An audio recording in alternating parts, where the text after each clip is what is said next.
നമസ്കാരം. ഇന്നത്തെ പ്രധാന വാർത്തകളുമായി ഷാജി കടക്കൽ. ഇന്ന് മെയ് 19 തിങ്കൾ 2025 വാർത്തകളിലേക്ക്. കോഴിക്കോട് പുതിയ ബസ് സ്റ്റാൻഡിലെ വസ്ത്രവ്യാപാരശാലയിലുണ്ടായ വൻ തീപിടുത്തം നിയന്ത്രണ വിധേയം. വൈകിട്ട് 5 മണിയോടെ ഉണ്ടായ തീപിടുത്തത്തിൽ ഷോപ്പിംഗ് കോംപ്ലക്സ് ഏതാണ്ട് പൂർണ്ണമായും കത്തിനശിച്ചു. 5 മണിക്കൂറുകൾക്ക് ശേഷമാണ് തീ നിയന്ത്രണ വിധേയമാക്കിയത്.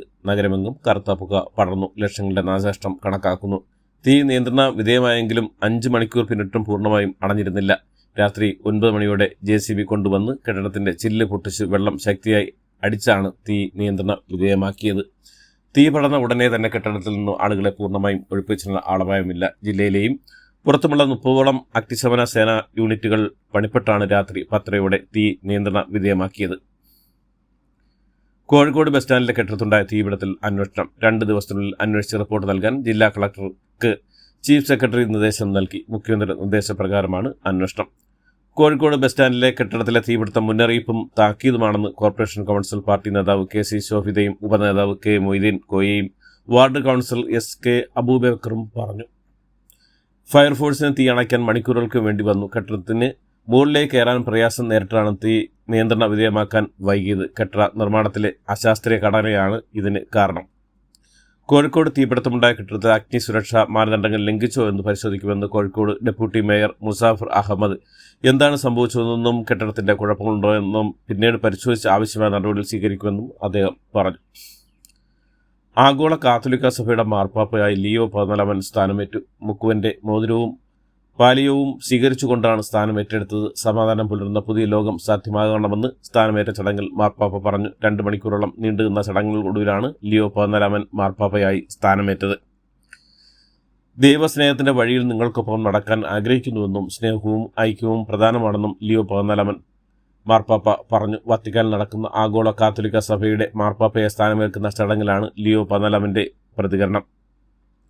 അക്വഞ്ചർ ചികിത്സയ്ക്കെതിരെ വിമർശനവുമായി മുഖ്യമന്ത്രി പിണറായി വിജയൻ. ഇത്തരം അശാസ്ത്രീയ പ്രചരിക്കുന്നവർ സാമൂഹ്യ ദ്രോഹികളാണ്. വാക്സിൻ വിരുദ്ധത പ്രചരിക്കുന്നതുൾപ്പെടെ സമൂഹത്തെ പുറകോട്ടടിപ്പിക്കാൻ ഇക്കൂട്ടം ശ്രമം നടത്തുകയാണെന്നും അദ്ദേഹം പറഞ്ഞു. പാലക്കാട് ചിറ്റൂർ താലൂക്ക് ആശുപത്രി ഉദ്ഘാടനം ചെയ്ത് സംസാരിക്കുകയായിരുന്നു മുഖ്യമന്ത്രി. പാലക്കാട് കോട്ടമൈതാനത്ത് നടന്ന റാപ്പർ വേടന്റെ പരിപാടിക്കിടെ തിക്കിലും തിരക്കിലും പെട്ട് 15ഓളം പേർക്ക് പരിക്ക്. പട്ടികജാതി വർഗ വകുപ്പും സാംസ്കാരിക വകുപ്പും ചേർന്ന് സംഘടിപ്പിച്ച സംഗീത പരിപാടിയിലാണ് അനിയന്ത്രിതമായ തിരക്ക് അനുഭവപ്പെട്ടത്. കാണികൾ തമ്മിൽ ഉന്തും തള്ളുമുണ്ടായതോടെ പോലീസ് ലാത്തി വീശി. പരിപാടിക്കിടെ 4 തവണയാണ് പോലീസ് ലാത്തി വീശിയത്. മുതലപ്പുഴയിലെ മണൽ നീക്കം ചെയ്യുന്ന പ്രവർത്തനങ്ങൾ ഈ മാസം 30 പൂർത്തിയാക്കുമെന്ന് ജില്ലാ ഭരണകൂടം അറിയിച്ചു. സമരസമിതി നേതാക്കളുമായി നടത്തിയ ചർച്ചയിലാണ് തീരുമാനമായത്. കളക്ടറുടെ വസതിയിൽ നടന്ന ചർച്ചയിൽ സമരസമിതി നേതാക്കളും ഹാർബർ അസിസ്റ്റന്റ് എക്സിക്യൂട്ടീവ് എഞ്ചിനീയറും കരാർ കമ്പനിയുടെ പ്രതിനിധികളും പങ്കെടുത്തു. സംസ്ഥാനത്തെ സ്കൂൾ കമ്പൗണ്ടിൽ അപകടാവസ്ഥയിൽ നിൽക്കുന്ന എല്ലാ കെട്ടിട ഭാഗങ്ങളും സ്കൂൾ തുറക്കും മുമ്പ് പൊളിച്ചു നീക്കുമെന്ന് മന്ത്രി V ശിവൻകുട്ടി. പുതിയ കെട്ടിടങ്ങൾ നിർമ്മിച്ച് സ്കൂളുകൾ പോലും വർഷങ്ങൾ പഴക്കമുള്ള കെട്ടിടങ്ങൾ സാങ്കേതിക തടസ്സങ്ങൾ പോലും പൊളിക്കാനാവാതെ അപകടാവസ്ഥയിൽ നിൽക്കുന്ന സാഹചര്യത്തിലാണ് ഈ തീരുമാനം. തദ്ദേശ സ്വയംഭരണ വകുപ്പ് മന്ത്രി MB രാജേഷിന്റെയും പൊതുവിദ്യാഭ്യാസ മന്ത്രി V ശിവൻകുട്ടിയുടെ നേതൃത്വത്തിൽ ചേർന്ന ഉന്നതതല യോഗത്തിലാണ് തീരുമാനം എടുത്തത്. രാജ്യത്താദ്യമായി സംസ്ഥാനത്തെ 10ാം ക്ലാസ്സിലെ 4.3 ലക്ഷം കുട്ടികൾക്ക് റോബോട്ടിക് സാങ്കേതിക വിദ്യ പഠിക്കാൻ അവസരമൊരുക്കാൻ കേരള സർക്കാർ. സംസ്ഥാനത്തെ ഹൈസ്കൂളിൽ ഇതിനായി കേറ്റ് വഴി 29 റോബോട്ടിക് കിറ്റുകളുടെ വിതരണം പൂർത്തിയാക്കിയതായി മന്ത്രി V ശിവൻകുട്ടി പ്രഖ്യാപിച്ചിരുന്നു. നീതി ആയോഗ് റിപ്പോർട്ട് ആധാരമാക്കിയെന്ന് തെറ്റിദ്ധരിപ്പിച്ച് കേരളത്തിലെ സർവകലാശാലകളെ ഇകഴ്ത്തി ചില മാധ്യമങ്ങൾ വന്ന വാർത്ത വാസ്തവവിരുദ്ധമാണെന്ന് ഉന്നത വിദ്യാഭ്യാസ സാമൂഹിക നീതി മന്ത്രി ഡോക്ടർ R ബിന്ദു. 2025 ഫെബ്രുവരിയിലെ നീതി ആയോഗ് റിപ്പോർട്ടിലെ വസ്തുതകൾ ഉദ്ധരിച്ചാണ് മന്ത്രി ബിന്ദുവിന്റെ വിശദീകരണം. ഗീവർഗീസ് മാർ കുറിലോസിനെ വീണ്ടും മെത്രോപ്പൊലിത്തനായി നിയമിച്ചു.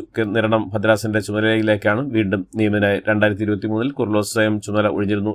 ഗീവർഗീസ് മാർ ബർണബാസ് യാക്കോബായ സഭ നിരണം ഭദ്രാസത്തിന്റെ സഹായ മെത്രോപ്പൊലിത്ത സ്ഥാനം രാജിവെച്ചു. കൊച്ചിയിൽ ED ഉദ്യോഗസ്ഥൻ പ്രതിയായ വിജിലൻസ് കേസിൽ അന്വേഷണത്തിലെ നിർണായക വിവരങ്ങൾ പുറത്ത്. തട്ടിപ്പണം ഹവാലയാണ് കടത്തിയെന്നാണ് കണ്ടെത്തൽ. 1ാം പ്രതി അസിസ്റ്റന്റ് ഡയറക്ടർ ശേഖർ കുമാറിന് പിന്നാലെ കൊച്ചി ED ഓഫീസിൽ കൂടുതൽ ഉദ്യോഗസ്ഥരിലേക്ക് വിരൽ ചൂണ്ടുകയാണ് പരാതിക്കാരൻ അനീഷ്. ED ഓഫീസിലെ ഡെപ്യൂട്ടി ഡയറക്ടർ വിനോദ് കുമാർ തന്നെ സമൻസ് നൽകി വിളിച്ചു വരുത്തി അസഭ്യം പറഞ്ഞ് മാനസിക പീഡനത്തിന് വിധേയനാക്കിയെന്നാണ് അനീഷിന്റെ ആരോപണം. അറസ്റ്റിലായ പ്രതികളുടെ മൊഴികൾക്കപ്പുറമുള്ള തെളിവുകൾ ശേഖരിക്കാനുള്ള ശ്രമത്തിലാണ് വിജിലൻസ്. സർവകക്ഷി പ്രതിനിധി സംഘ വിവാദത്തിൽ ഒടുവിൽ ശശി തരൂരിന് വഴങ്ങി കോൺഗ്രസ്. കേന്ദ്ര സർക്കാർ അന്തിമ പട്ടിക പുറത്തിറക്കിയതിന് പിന്നാലെ ഇനി തരൂർ ഉൾപ്പെടെ കേന്ദ്രം പുറത്തുവിട്ട പേരുകൾ എതിർപ്പ് ഉയർത്തേണ്ടെന്ന് കോൺഗ്രസ് തീരുമാനിച്ചു. പ്രധാനമന്ത്രിയും BJPയും പോലെ തന്നെ തരംതാണ രാഷ്ട്രീയം കളിക്കാനില്ലെന്ന് കോൺഗ്രസ് ജനറൽ സെക്രട്ടറി ജയറാം രമേശ് പ്രതികരിച്ചു. ശശി തരൂരിനെ വിമർശിച്ച KPCC അച്ചടക്ക സമിതി അധ്യക്ഷൻ തിരുവഞ്ചൂർ രാധാകൃഷ്ണൻ. കോൺഗ്രസ് പാർലമെന്റ് പാർട്ടി അംഗമെന്ന നിലയിൽ തരൂർ എല്ലാ കാര്യങ്ങളും പാർട്ടിയെ അറിയിക്കണമെന്നും പാർട്ടിയെ തള്ളിപ്പറഞ്ഞ് മുന്നോട്ട് പോകുമെന്നും തിരുവഞ്ചൂർ പറഞ്ഞു. തരൂരിന്റെ പരാമർശം കോൺഗ്രസ് അവരുടെ നിലപാട് പറഞ്ഞിട്ടുണ്ട്, അതിനെക്കുറിച്ച് ഒന്നും പറയാനില്ലെന്നും മുസ്ലിം ലീഗ് നേതാവ് PK കുഞ്ഞാലിക്കുട്ടി. കോൺഗ്രസിലുള്ള BJP സ്ലീപ്പിംഗ് സെല്ലിൽ ബർത്ത് ഉറപ്പിക്കാനുള്ള ശ്രമത്തിൽ ശശി തരൂരെന്ന് CPI സംസ്ഥാന സെക്രട്ടറി ബിനോയ് വിശ്വം. രാജ്യത്തിന്റെ നിയമവ്യവസ്ഥയെ മുഴുവൻ വെല്ലുവിളിച്ച ആൾക്കെതിരെ 1 മാസം എടുത്താണ് FIR രജിസ്റ്റർ ചെയ്തെന്നാൽ തനിക്കെതിരെ 3 ദിവസത്തിൽ ജാമ്യമില്ലാ വകുപ്പ് ചുമത്തിയും സുധാകരൻ. നെഗറ്റീവ് പറഞ്ഞ് പോസിറ്റീവ് ആക്കുന്ന പ്രസംഗ തന്ത്രമാണ് താൻ ഉപയോഗിച്ചതെന്നും തനിക്കെതിരെ കേസെടുത്തൽ ശരിയായ ആലോചന നടന്നിട്ടുണ്ടെന്നും എന്നാൽ ജയിലിൽ പോകാൻ തയ്യാറാണെന്നും സുധാകരൻ പ്രതികരിച്ചു. വിവാഹ വാഗ്ദാനം നൽകി പീഡിപ്പിച്ച തൃശൂർ സ്വദേശിനിയുടെ പരാതിയിൽ സീരിയൽ നടൻ റോഷൻ ഉല്ലാസ് അറസ്റ്റിൽ. കൊച്ചി കളമശ്ശേരി പോലീസാണ് ബലാത്സംഗം കുറ്റം ചുമത്തി റോഷനെ അറസ്റ്റ് ചെയ്തത്. കോഴിക്കോട് വീണ്ടും വൻ രാസലഹരി വേട്ട. കുന്ദമംഗലത്തിനടുത്ത് കാന്തൂരിൽ നിന്നാണ് MDMA പിടികൂടിയത്. 2 പേരെ പോലീസ് കസ്റ്റഡിയിലെടുത്തു. കണ്ണല്ലൂരിൽ മഞ്ഞപ്പിത്തം ബാധിച്ച് ചികിത്സയിലായിരുന്ന ഒരാൾ കൂടി മരിച്ചു. കണ്ണല്ലൂർ ചേരിക്കോണം സ്വദേശിനി നീതു ആണ് മരിച്ചത്. നീതുവിന്റെ സഹോദരി മീനാക്ഷി കഴിഞ്ഞ ദിവസം മരണപ്പെട്ടിരുന്നു. ഇടക്കൊച്ചി സ്വദേശി ജോണിയുടെ മരണം കൊലപാതകം ആണെന്ന് തെളിഞ്ഞതായി പോലീസ്. സംഭവത്തിൽ മകൻ ലൈജുവിനെ പോലീസ് അറസ്റ്റ് ചെയ്തു. ഇന്നലെ വൈകുന്നേരമാണ് ജോണിയെ വീട്ടിനുള്ളിൽ മരിച്ച നിലയിൽ കണ്ടെത്തിയത്. മദ്യപിച്ച പിതാവുമായി ഉണ്ടായ വാക്കുകൾക്ക് തുടർന്നായിരുന്നു കൊലപാതകമെന്നാണ് മൊഴി നൽകി. ഇന്ത്യ പാകിസ്ഥാൻ സംഘർഷം പിന്നാലെ സൈന്യത്തിന് 40,000 കോടി രൂപയുടെ ആയുധങ്ങളും പ്രതിരോധ സംവിധാനങ്ങളും വാങ്ങാൻ കേന്ദ്ര സർക്കാർ അനുമതി നൽകി. ചിലർ തന്നോട് നരകത്തിലേക്ക് പോകാൻ ആവശ്യപ്പെടുമ്പോൾ മറ്റൊരു ഭാഗം പാകിസ്ഥാനിലേക്ക് പോകാനാണ് പറയുന്നതെന്നും നരകം വേണോ പാകിസ്ഥാൻ വേണോ എന്ന് ചോദിച്ചാൽ താൻ തീർച്ചയായും നരകം തന്നെ തിരഞ്ഞെടുക്കുമെന്നും പ്രശസ്ത ഗാന ജാവേദ് അക്തർ. പാകിസ്ഥാനിലെ ഇന്ത്യൻ സൈന്യം ആക്രമണം നടത്തുന്ന ദൃശ്യങ്ങൾ പുറത്തുവിട്ട് കരസേന അതിർത്തിയിലെ പാക് സൈനിക കേന്ദ്രങ്ങൾ തകർക്കുന്നത് ദൃശ്യങ്ങൾ ഉണ്ട്. പാകിസ്ഥാന് വേണ്ടി ചാരവൃത്തി നടത്തിയ ആരോപണത്തിൽ ഹരിയാനയിൽ 26-കാരൻ പോലീസിന്റെ പിടിയിലായി. പാകിസ്ഥാന് മേൽ കടുത്ത ഉപാധികളായി ഇന്റർനാഷണൽ മോണിറ്ററി ഫണ്ട് സാമ്പത്തിക സഹായത്തിന് അടുത്ത ഗഡു നൽകുന്നത് 11 ഉപാധികളോടുകൂടിയാണ് IMF മുന്നോട്ട് വെച്ചത്. ഇന്ത്യയിൽ നടന്ന വിവിധ സ്ഫോടനങ്ങളിൽ പങ്കുള്ള സൈഫുള്ള ഖാലിദ് എന്ന ലഷ്കർ ഭീകർ പാകിസ്ഥാനിൽ കൊല്ലപ്പെട്ടു. പാകിസ്ഥാനിലെ സിന്ധ് പ്രവിശ്യയിൽ അജ്ഞാതരായ ആളുടെ ആക്രമണത്തിലാണ് സൈഫുള്ള ഖാലിദ് കൊല്ലപ്പെട്ടത്. പാകിസ്ഥാൻ നടത്തിയ ഓപ്പറേഷൻ സിന്ധൂരിൽ ഇന്ത്യൻ സൈന്യം തകർത്ത ഭീകരതാവളം പുനർനിർമ്മിക്കാൻ പാക് സർക്കാരിന്റെ സഹായം. പാകിസ്ഥാനിലെ മുറുത്കയിൽ ഇന്ത്യൻ സൈന്യം തകർത്ത ആസ്ഥാനം പുനർനിർമ്മിച്ച് നൽകാമെന്ന് സർക്കാർ ഉറപ്പ് നൽകിയെന്ന് ഭീകരവാദ സംഘടന പാകിസ്ഥാൻ മുസ്ലിം ലീഗ് അറിയിച്ചു. ഹൈദരാബാദിൽ ചാർമിനാറിന് സമീപം വൻ തീപിടുത്തത്തിൽ 17 പേർ മരിച്ചു എന്നാണ് റിപ്പോർട്ടുകൾ.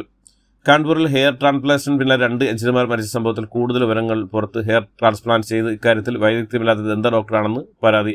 ഡോക്ടറുടെ ഭർത്താവിനും പങ്കുണ്ടെന്ന് പോലീസ് സംശയിക്കുന്നു.